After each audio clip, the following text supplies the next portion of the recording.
Thank you so much for having me. And I should say, you may say this is a long and fancy CV, but it has absolutely nothing to do with the subject at hand. I should also point out that my first research project ever as a high school student was to research the ordination of women in the Catholic Church. I am old enough so that this was before Inter Insignoris, before the church had definitively given reasons why women could not be ordained. And when I studied at the University of Munich, I happened to study with Germany's first ever professor of women's studies, who happened to be a classmate in theology of Josef Ratzinger. Her name is Elisabeth Gussmann, and she produced a thesis on Hildegard of Bingen. I think that this might have had something to do with Benedict XVI seeking to make Hildegard a doctor of the church. But when Elisabeth Gussmann presented her thesis, the theology department said, wait a minute, we don't give degrees to women. The philosophy department said, we'll take it. And so she did not get a theology degree, but eventually became a professor of theology very late in her life at the same university at which she studied.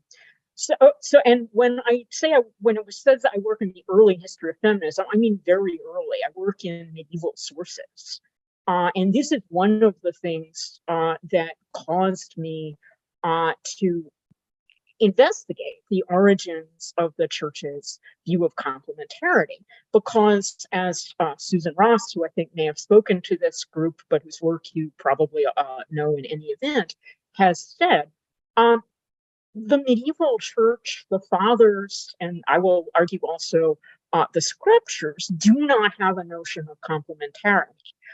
What I'm going to set forth in my history of complementarity is that complementarity is an invention of the second half of the 20th century, and it is the theologians' attempt to square the circle.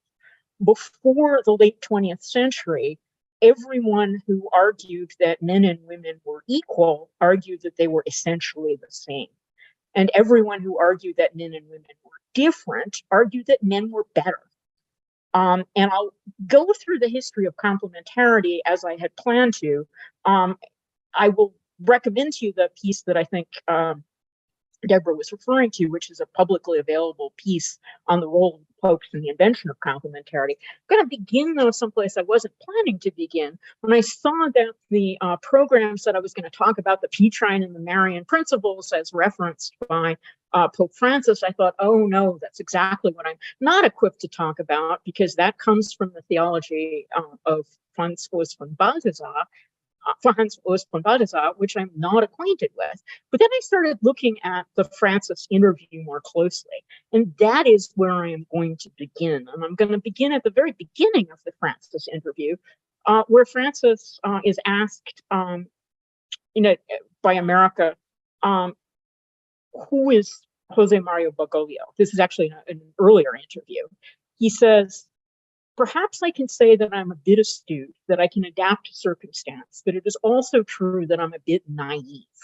I think that sums up Francis very well. And it's both his naivete and his astuteness that lead him in the most recent America interview to reference the Petrine in combination with the Marian principle. Here's what I mean when I say Francis is a bit naive. Francis is not a theologian. Francis is very often casually expressed views on the nature of women, the nature of men and women, their relationships in the church. I would argue grow out of deep, I'll use the word prejudice, that he is afflicted by a notion of machismo and Marianismo that is deeply rooted in Latin American thinking and feeling about sex and gender. He, in a sense, acknowledges that by talking repeatedly about how it is machismo that women would adopt if they were to get leadership roles or authority in the church. If time permits, I will, go through some of the casual offhand remarks that Francis makes that indicate his naivete. But I'm going to focus here on his astuteness. And what I'm going to argue is that that in referencing the Petrine principle, Francis is updating in a way that we as feminists in the church should value. The arguments of Inter Inseniores, which in turn updated the arguments of Aquinas on women's ordination. And I'll come back to Inter Inseniores and Aquinas in a moment. But let me first say, here's the context in Usman Balthasar of the Petrine principle. It is not the case for Usman Balthasar that there are two principles, masculine and feminine, Petrine and Marian. Rather, there are for him 5 principles, and it won't surprise people who are used to the apostolic prayers referencing Mary and the 12 apostles that among these 5 principles, women are outnumbered. Women represent one of the 5 principles, the Marian principle. The other 4 are the Petrine, the Pauline, the Johannine, and the Jacobine. Note that 3 out of the 4 men are apostles and hence also ordained. Francis, for reasons either of lack of information or of astuteness, naivete or astuteness, doesn't mention all of these, but sets up the Petrine as opposed to the Marian principle. And I'm going to argue again that this is potentially an advance for the perspective of arguments for the ordination of women. Here's what I mean by that. If you look at medieval arguments about the ordination of women, you've got Aquinas, who follows Aristotle in saying that women are lesser misbegotten males. And his argument as to why a woman cannot be a priest is, quote, since there cannot be signified in the feminine sex any eminence of degree, since woman holds a state of subjection, therefore she cannot receive the sacrament of orders, unquote. So again, women can't be ordained because men are better, women are naturally subordinate, and the priest cannot be taken from a group naturally subordinate. By the time the church finally feels the need to firm up its theological grounding about the ordination of women, Inter Inseniores, again, in my lifetime, it develops this theory that women have to, that the priest has to image Christ, and since Christ is a male, women cannot image Christ in this way. I'm wearing my, from back in the day, ordained women were stopped baptizing them button from the St. John's International Alliance in the late 1970s, because the problem with the logic of Inter Inseniores is that it calls into question the very notion that women are saved, because the whole theory of salvation is that Christ images us. And if women cannot image Christ, then how can it be that Christ can image women? How can it be that women are saved? Hence, ordained women stop baptizing. I should say, as someone who has studied medieval arguments, this is not a new argument. There were plenty of people in the Middle Ages and the early modern period who said that women were waiting for their own redeemer. There was even one famous writer who said, yes, and I met her. She's this woman who lives down the road from me, and here's her name, and she's going to be the redeemer for women, which is necessary for women to be saved. So one of the problems is that the usual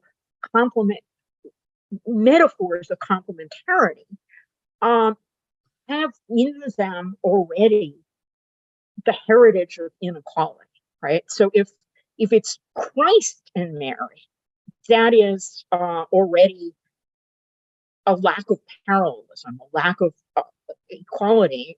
There's the difference between something that is divine and superior and something, however noble and pure, is merely mortal.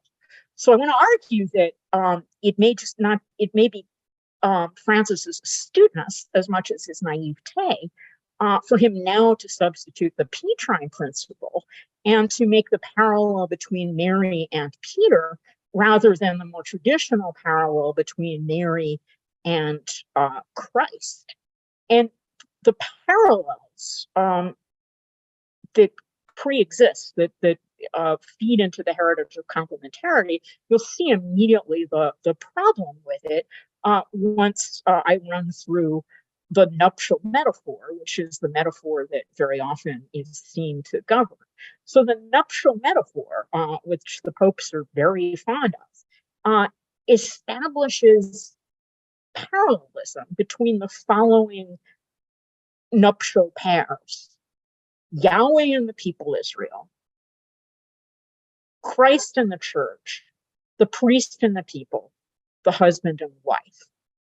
Now, a moment's reflection will tell you that the first set of marriages are not Christian marriages. They're Jewish marriages. They are hierarchical, role differentiated, and potentially polygamous. The husband and the wife in canon law, in Christian theology, have always been treated as equal. The medieval canon law imposes exactly the same obligations on the husband as on the wife. They even take the biblical passage that is discussing a Jewish marriage, the biblical passage that talks about whether men can divorce their wives, and Jesus says only in case of adultery. And one of the questions is, well, is this also true of the wife? And the theology then says, yes, what's good for the goose is good for the gander. And there is equality in the obligations and in the rights of husbands and wives in the canon law of marriage. So where does complementarity come from? Okay, so first of all, what is complementarity? I mean, and so I don't do PowerPoint that much. I do old-fashioned visual aids. So my old-fashioned visual aid today is I am wearing the atom from the Sistine ceiling, and I'm doing this illustratively. You can interpret my wearing atom in two different ways that go back to the two different Genesis stories, right? You can either say, I'm Eve, I'm the rib inside waiting to emerge from Adam. And my visual aid for this is my complementarity swatch, if you can see it. It's a circle of the human being with the male and the female on it, but you'll see the male is dominant and they don't look very happy. And if I put the watch back on my wrist, you'll see that I've got a snake heading toward it, the snake of the Garden of Eden. On my other wrist, I've got the way I would prefer we think about this. I'm labeling myself human. That seems to me to be the only salient category when we're talking about essences. So the other way of reading this shirt is I am Adam, right? I am the human. I am not just the female inside waiting to emerge in a sex differentiated world. So when I started as someone, again, familiar with medieval theology, a reader of the scriptures, but also familiar with what intellectual historians have called the invention of the sexes. That is to say, that the notion that it wasn't until sometime in the 19th century that even people studying biology thought that men and women were essentially different. I wanted to trace the history as best I could. And I started with the work of Prudence Allen, who may be familiar to you. If you haven't heard from her in any other context, you may recall that she is one of what Pope Francis called the strawberries on the cake. That is to say, she is one of the theologians selected by Pope Francis for a theological commission, and he described the women theologians to whom he had added to this commission as the strawberries on the cake. Elizabeth Schüssler Fiorenza famously said, well, if the women are the strawberries, what are the men, the nuts?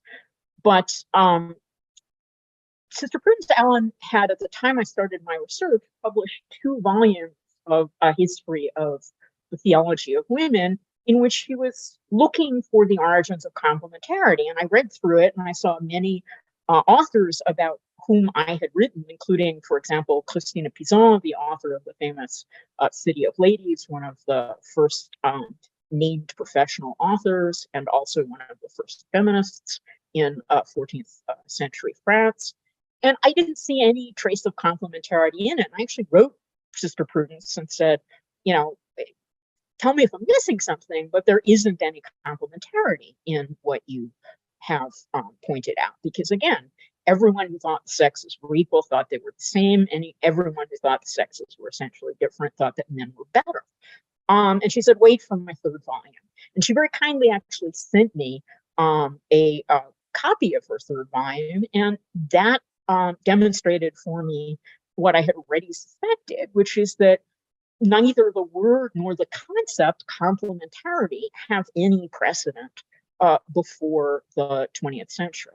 Indeed, the person credited with the invention of the term complementarity, Dietrich von Hildebrand, doesn't use the term in German. I happen, among other things, to be a native speaker of German. Today, the theological term in German for complementarity is Komplementarität. He doesn't use that term. He uses terms like Ergänzung. But once the theory of complementarity starts getting generated by someone like Dietrich von Hildebrand, he and his wife Alice von Hildebrand read back into church history and theological history complementarity that really isn't there. So Alice von Hildebrand, for example, pairs up all of these saints to friends like Francis and Clare, a father and son. A mother and son, a brother and sister, Benedict and Scholastica, and transforms them into complementary couples, even though there is not in the ordinary hagiographies of them a sense of them as embodying essentially feminine or masculine qualities. So if we start as far back as possible, which is with the scriptures, we don't see complementarity in the New Testament, right? The women of the New Testament are not particularly feminine in their behaviors, nor the men quintessentially masculine. I think one of the problems is the tendency of people like Benedict to read back feminine qualities into, for example, Mary, where they really aren't to be found. Benedict infamously calls Mary silent. I think if you read the New Testament, you see she's anything but silent. She doesn't say yes until she gets her questions answered by the angel. The Magnificat is a long, eloquent piece of speaking by Mary. She doesn't say silent at the wedding feast of Cana. She gives orders. She tells Jesus, make some wine, and he does it, right? This is not silence. This is not quintessentially feminine qualities, nor do any of the men of the New Testament exhibit particularly masculine qualities. And this notion of the firm division is one that, again, arises much later. In the Middle Ages, again, it would have been deemed a heresy to say that souls had a sex. Sex was seen to be an accident as opposed to an essence. That is to say, not something that goes all the way down. And I think it's not until you get to John Paul II that you see the notion that sex is essential. And interestingly, he takes precisely the creation story that his predecessors in theology, in belief, and in the papacy would have seen as evidence of the equality of the sexes or their lack of differentiation. The line male and female, he created them. That is to say, not the creation story that differentiates Adam from Eve, but the one that has the sexes created together, and says, and this is new, that proves that the one thing that goes all the way down, the one essential difference among human beings, is the difference of sex. Because look, there it was in the beginning. And he quotes the New Testament, where Jesus quotes the Old Testament, in the course of saying that husbands can't divorce their wives except for adultery, because in the beginning he made them male and female. Now, one of the things that happens when the popes try and develop this theory of the essential differences of the sexes is that they have real trouble with the language that they are working on. So Benedict XVI, when he was still Ratzinger, still the head of the Congregation of the Doctrine of the Faith, issued his Declaration on the Role of Man and Woman in the Church and in the World. Now, I say man and woman, and I invite your attention to this. One of the interesting things that happens in translation to English of Pope Francis, of Benedict, of John Paul II, Mulieris Dignitatem is another example, is that what appears in the text as singular very often gets translated as plural. So what is Francis asking for? A deeper theology of women or a deeper theology of woman? What is John Paul II declaring? The dignity of woman or the dignity of woman? I would argue that very often the use of in the original language is singular, and that is dangerous because that essentializes women into woman, and it facilitates this use of woman as metaphor rather than women as human. It makes Francis able to say woman is the church. Now, I want also to point out that, I'm talking here to a bunch of people in the church, interested in the role of women in the church, interested in theology. One of the main reasons I came to my study of the history of complementarity is because I am a secular lawyer interested in secular law. And one of the things I was interested in was the way in which the Catholic Church and its spokespeople, and in particular Benedict XVI, from way back when in the 1980s, when he was still just the head of the Congregation of the Doctrine of the Faith, had interested themselves in changes in secular law. Benedict XVI was obsessed with secular law, and was until as early as back in the 1980s. And I have a piece also that, if you're interested in learning more, I published in the journal Signs, in which I look at the way in which both Benedict XVI on the one hand and Francis on the other have their views on gender and on the secular law of gender shaped by what their countries of origin were like at the time they left them.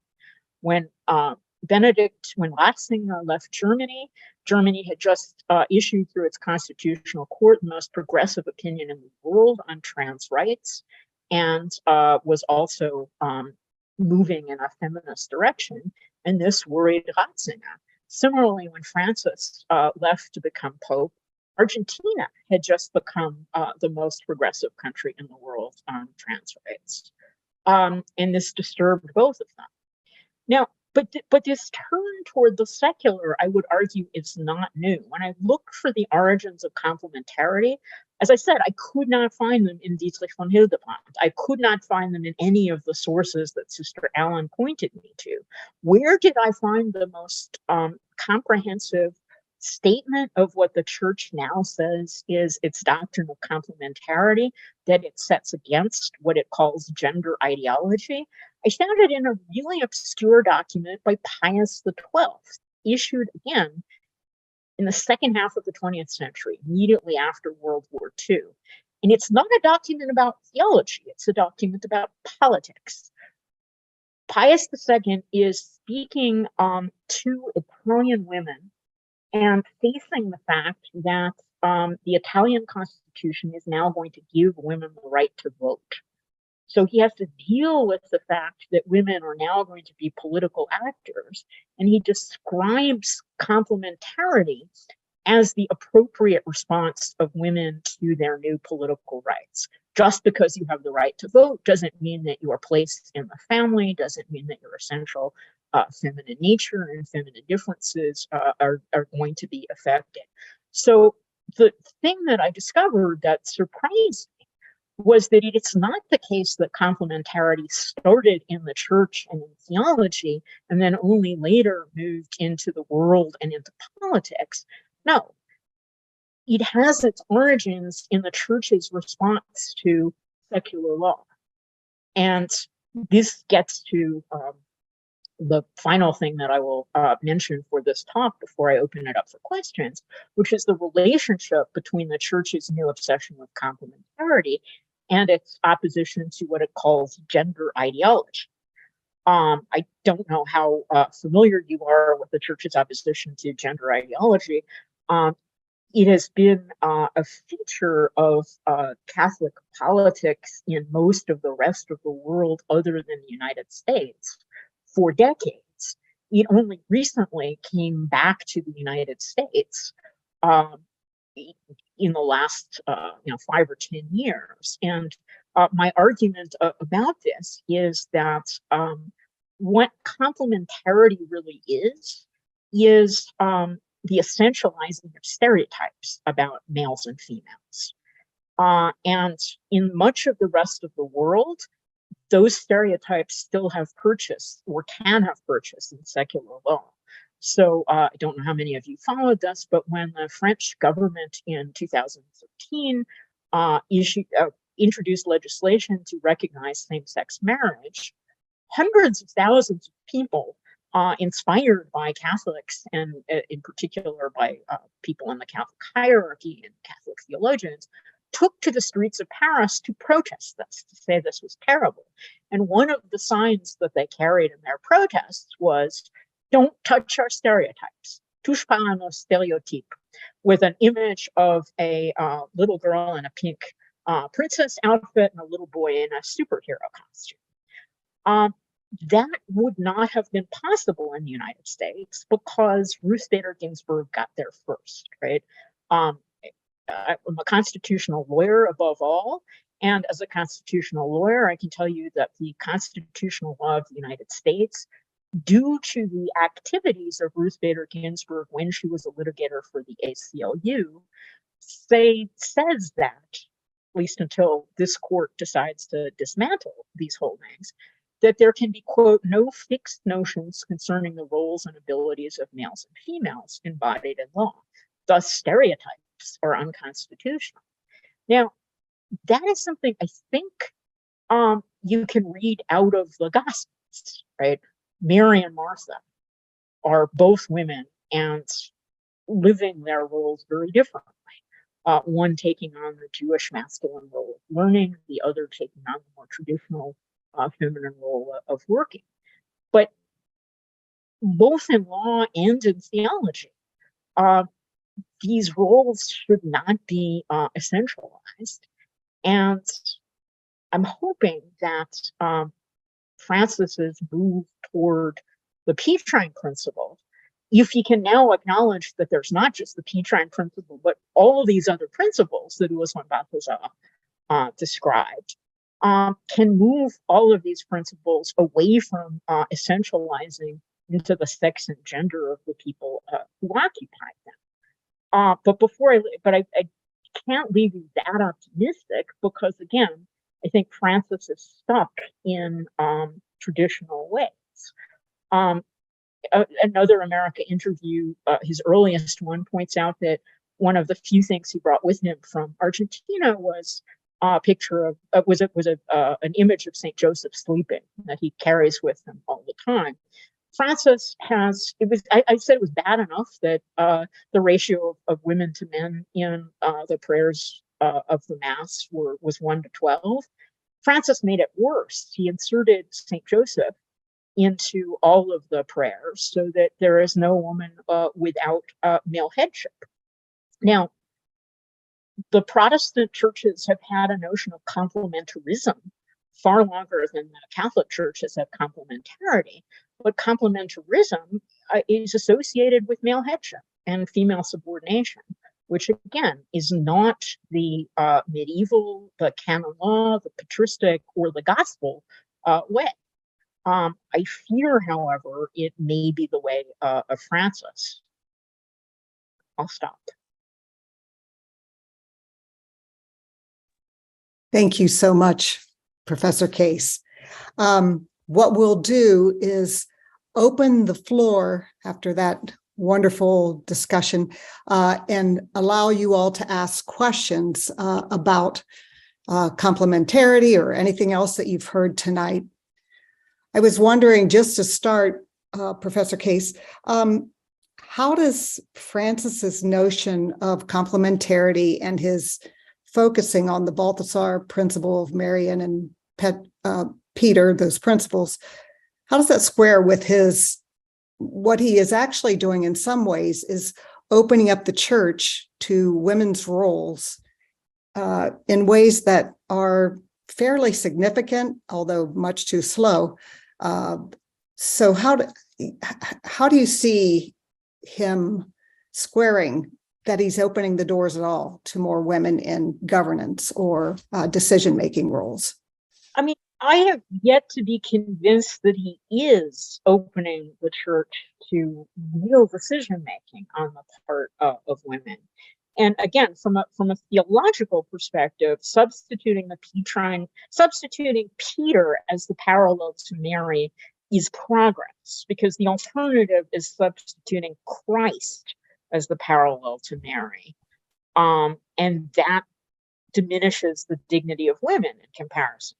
But so, somehow Francis must realize that this is not on, in the same way as his predecessors realized that Aquinas' argument for not ordaining women was not on, and therefore come up with this notion of image. I need to dig more into when you first mentioned this. I said, Luis Juan Balthasar was not someone I was prepared to talk about. I need to dig into where Francis is getting this Petrine principle from, and how. I mean, again, my sense of Francis is that he is not very theologically sophisticated. I think he will tell you that.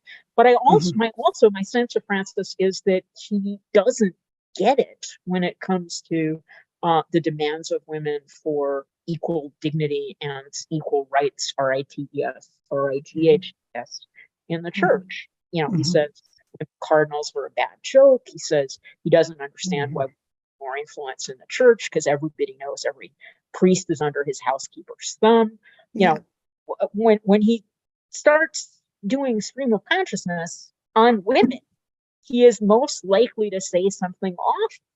In contrast to when he starts doing stream of consciousness about, for example, gay people or trans people or other people as to whom the theology is developing. Okay, very good. Therese, you have a question. Therese, yeah. You are, there you go. Oops. In this picture, what are priests?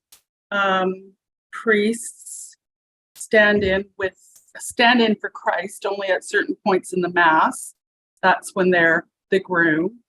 The rest of the time they stand in for the bride, so they're women. And then to add more gender bending, the bride is the church, but that's composed of lay men and lay women. So effectively, lay men are not men. Where's the complementarity at work? Like once you start asking questions about this, it is just so. I've been at this for a lot of years, so words that I can't say in a public audience come to mind. It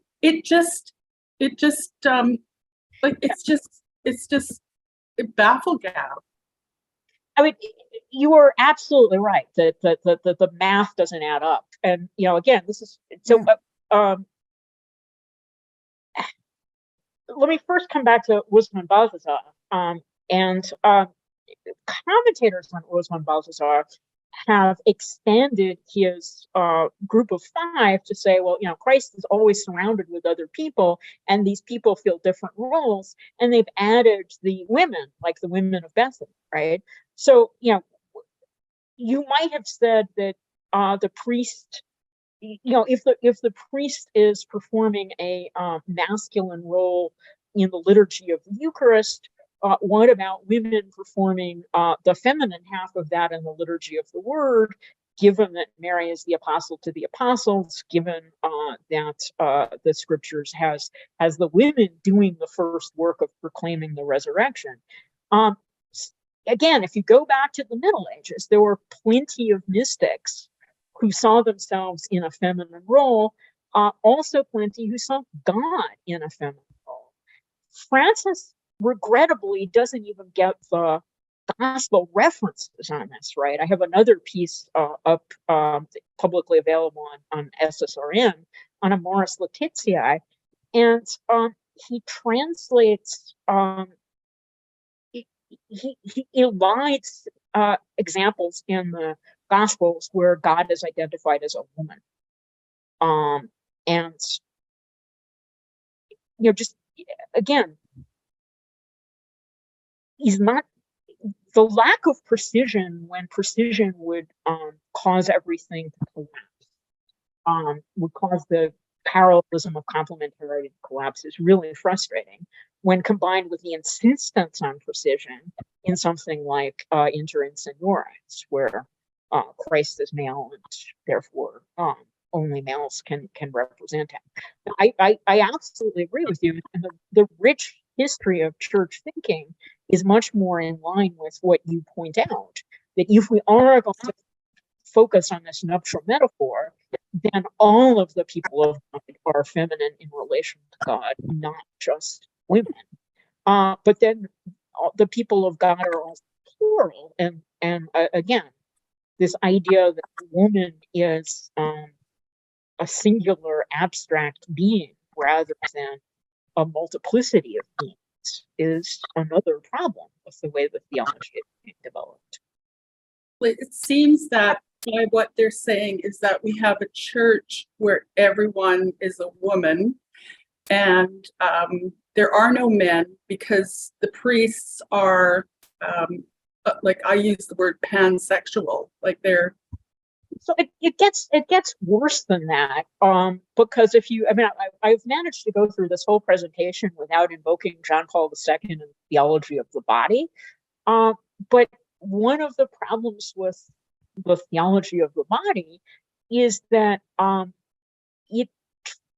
Paul II sometimes tries to say that the Trinity is a model for the sexual couple. Well, it's exactly what Ratzinger tried to argue could not be the case. I mean, Ratzinger, being an educated theologian, understands full well that if you're looking for models for the Trinity in Near Eastern religion, you have the divine couple and their child. You have Isis, Osiris, and Horus. And the last thing someone like Ratzinger wants us to do is to think of the Trinity in those sexual and reproductive terms. But then how can the Trinity be a model of love if the Trinity is also all male and we're opposed to homosexuality? Marianne, you're we're losing your voice. I don't know why, but I don't either, because I don't think I've moved. Okay, let me go on. Let me take that as a cue to go on to the next question. Very good. Barb, you have a question? You talked about how complementarity is sort of a recent issue in the church, but some of the timeline you sort of define comes along with the rise of Opus Dei and their allied apostolates. And we know how they really, preach, shall we say, the spirit of complementarity. It's really seen in some theologians that are allied with it, like Pia de Solani. And I just wondered if you have any thoughts about that correlation. I don't actually. My sense is that I certainly haven't seen Opus Dei as a part of the development of the theology. And honestly, I haven't seen Opus Dei being that obsessed with complementarity. But that just may be my ignorance of Opus Dei. Go ahead. I think we have Tom. Maybe you have a question? Yes, I read the interview and about the Petrine theory and the Marian theory, and it seems to me, and I want your comment, that there's an inherent contradiction here, that you really can't have it both ways, in the sense that he seemed to want women to have this increased role, this incredible role in the church and leadership of the church, et cetera, through this Marian theory. But in the long run, that's contradictory. There's a contradiction there, and I don't know if he realizes that yet. I'm hoping he will. I mean, I hold out no hope for Francis realizing something intellectually. I think that he might, if there is a way to reach him, it is more emotional, right? The people who have had success with him are, for example, the individual trans and gay people who have talked to him about their day-to-day experience. Now, the problem with women talking to him about their day-to-day experience of the desire for ordination is that they will come up against his wall of anti-clericalism, right? He doesn't quite understand that to desire to be ordained is not necessarily to desire power or to desire a role in the existing clerical hierarchy. And he doesn't understand the paradox of him occupying a position that he cannot acknowledge the existence and importance of. I applaud your optimism, but Francis, I had, in a sense, more hope for Ratzinger, because Ratzinger was a very smart man and a good theologian. But even he, he ended up being a ridiculous apologist. So, in when Ratzinger wrote the Declaration of the on men and women, the role of men and women in the church, man and woman in the church and the world, he did something that I, as a lawyer, couldn't possibly do. He took Galatians, which says no male and female, and puts it in parallelism with no slave or free, no Jew nor Greek, and says this reinforces the difference of the sexes more than ever. Now, if he can do that with those words, the words that, he's not going to say that Galatians inscribes the difference between slave and free more than ever, or even Jew and Greek more than ever. But he's lawyering these words to death in the way that I, a professional lawyer, wouldn't have the nerve to do. Yeah, and rightly so. Goes to show all of his intellectualism really didn't help him in terms of logic. Beth Brinkman, you have a question. Yes, thank you. Thank you for this wonderful explanation of the origins of complementarity. I have a question, though, about something you haven't mentioned. Is it true? Do you happen to know if it's written in canon law that women cannot be ordained? And how does that play into all this? Canon law, but my understanding is that it was only written into canon law relatively recently, in the period that I am describing, in the period between the late 19th century and the present. And canon law is changeable essentially at the whim of the Pope. The Pope is the last absolute monarch, and can make these changes pretty much at will. So this is, again, why it seems to me Inter Inseniores was commissioned. I mean, there's a certain parallelism between what Inter Inseniores did and what Humanae Vitae did, right? At around this time, the better theological thinking was that there wasn't a good reason not to ordain women. both Humanae Vitae and Inter Seniores on the ordination of women to the ministerial priesthood were, in a sense, responses to the movement of the Anglican Church, which accepted birth control and which accepted the ordination of women. And the Catholic Church felt it needed to respond. And famously in Humanae Vitae, the overwhelming majority of the initial commission said, no problem with the pill. And Pope Paul VI went with the minority view. There were at the time also studies on the role of women in the church that have never been published, right? And my suspicion is that one of the reasons they were never more fully promulgated is because they would not have come to the same conservative result that Inter came to. Very interesting. Thank you very much. Thank you, Beth. So Sadiqa, you have a question. Thank you for a very interesting lecture. I came across Pope Pius XII's writings on complementarity when I was doing my dissertation on models of spirituality for single Catholic women in the United States. And the New Woman was a model that was coming in the 40s. And he wrote on complementarity. I think he actually used the words to caution women that if they were moving out into the world in these new ways, they must move out in feminine stereotypical roles. So did you see any of that in his writing? But this is, I think, one of the things that pervades the piece that I quote from extensively, directed toward Italian women who have the vote. I mean, what he is saying is just because you now have the vote, just because you now have equal rights in the state, doesn't mean that your traditional roles in the family and your traditional tendencies to essentially feminine characteristics should or will disappear. All right. Well, thank you. It's just also, it really is you speaking about women not being able to image Jesus because they don't have the right bodily equipment. I've always found it kind of humorous that the only person who really literally can say, this is my body, would be Mary at a mass. And so, you know.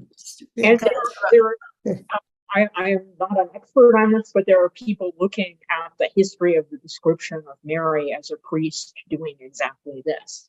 The very long history of this. Yeah, thanks. Thanks, Sadiqa. So Bill Hurt, you have a question? Fine. Thank you, Marianne, very much for your presentation. I am involved in some groups who are involved with debating the relative merits of women's ordination and women's diaconate. And I'm wondering if you would find an encouragement or discouragement for only promoting the diaconate in a short term because it's more likely to have some success, or to promote every effort that is made. I hesitate to make a recommendation to people who are more personally invested than I am. I have 13 years of Catholic education, but I'm not a believer. I am a peer-reviewed theologian, but I am not a believer. My own personal view, for what it's worth, which is very little under the circumstances, is that while I understand that the diaconate for women has grounding in history, that the priesthood for women may or may not, the bishopric for women has grounding in history. And the cardinalate for women has no canon law ban. I personally, but this just shows why I am a bad Christian if I were to be a Christian,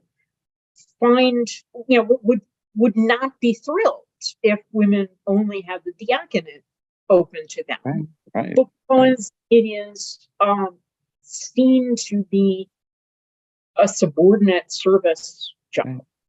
Right. But that just shows, that makes me able to have the arrogance that Francis attributes to all of the women who are seeking to be ordained.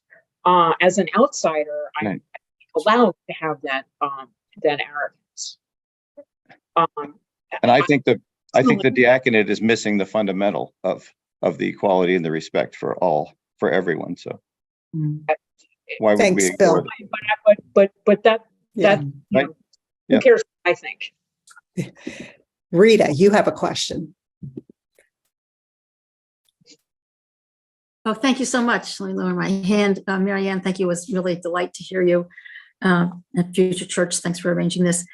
Just to a really practical example, to your point that Francis really gets gospel women all wrong. Well, I shouldn't say all wrong, that's an exaggeration, but has errors. In his official Vatican issued prayer for the Year of Mercy, so I'm assuming this went through some editors, but when it came out, it said this was Francis's, he wrote this himself. And in it, he says, your loving gaze freed Zacchaeus and Matthew from being enslaved by money. The adulteress and Magdalene from seeking happiness only in created things, made Peter weep after his betrayal, etc. And I mean, I know people in diocese that we were supposed to all use this for all of our rituals for the Year of Mercy. And I happen to have a fabulous sister out in Salt Lake City who called her diocese and said, we're not using this in our parish. And she was told by whoever was arranging all the Year of Mercy things. We've heard that from, many people. But I mean, how can that come out like in the, like it just boggles my mind how that can be written and published. So, I mean, I was a student at St. Joseph's Grammar School, but one of the things that disturbed me is Francis's attachment to St. Joseph. I mean, the insertion of Joseph, all people, into every apostolic prayer together with Mary and the apostles, it really puts women under male headship. And, Right. and Joseph is, unlike Mary, completely silent. He doesn't say word one in the Gospels. Mhm. And one of the things that this piece on Amoris Laetitia that I have up on SSRN demonstrates is that Saint Joseph was not a feature of Catholic worship and theology until very late in the day, until the early modern period, precisely the period when the notion that the sexes were essentially different started being developed. If you talked about the Holy Family in the Middle Ages, if you looked at depictions of the Holy Family, this was a so-called Holy Kinship, which featured Anne, Mary, and Jesus at the center, and then all of the cousins, and the men were around, but in the background.